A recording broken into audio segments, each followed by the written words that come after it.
When we think about the moon landings, it's often seen through the lens of an American victory in the space race. What isn't often discussed is how the USSR, America's rival, reacted to the landings. Was its government upset about not being the first to the moon, or were they excited about such a major event in human history? The space race was a, race to space between the USSR and the USA during the 1960s. Well, sort of. It was more about creating delivery vehicles for nuclear weapons to destroy each other, but there was some sciencing in the meantime. The USSR was initially in the lead, having put an object in orbit and then being the first to put a man into space. In the end, though, it was the Americans who got there first, with Neil Armstrong being the first man to walk on the moon. Incidentally, the Soviet lunar program was conducting an unmanned mission at the time the astronauts were on the moon, which failed and crashed into the surface. So after this, how did the Soviets react? Did they try to suppress it or claim that it didn't happen? Nope. First of all, footage of the landings was shown on Soviet television, but frankly not many Soviet citizens owned a television, and thus it wasn't something many could watch. It was quickly reported afterwards in the national media, although it wasn't front page news but simply listed as a run-of-the-mill story. One thing the Soviets didn't speak of was the failure of their lunar lander. They waited until the timing was a bit less embarrassing. Furthermore, the Soviet government congratulated the Americans on their success and spoke of a future joint mission to the moon. This was mostly just friendly overtures, by the way. Both the USSR and the USA were becoming increasingly frustrated by the costs of their space programs. Conveniently, the USSR also changed its mind on its own moon program, and it declared that such landings were dangerous and self-indulgent. In terms of leadership, it's hard to know how any of them felt on a personal level, since,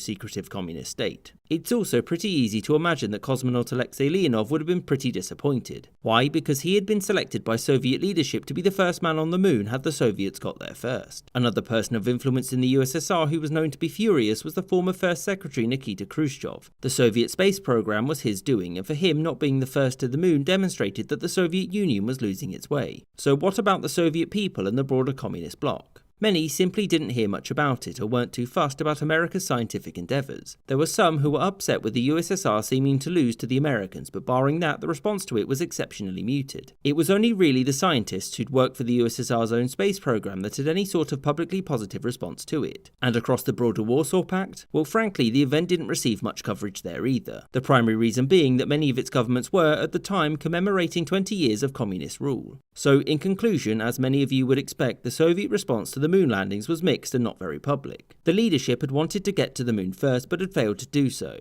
and given the timing of their own failed mission, they felt little need to make too much fuss about it. The USSR, along with its puppet states, were focused on the 20th anniversary of communism in Eastern Europe, which overshadowed the American achievement. For what it's worth, despite the USSR's lack of enthusiasm, they did congratulate the Americans, and frankly, their response was a lot more positive than the American one to Sputnik had been.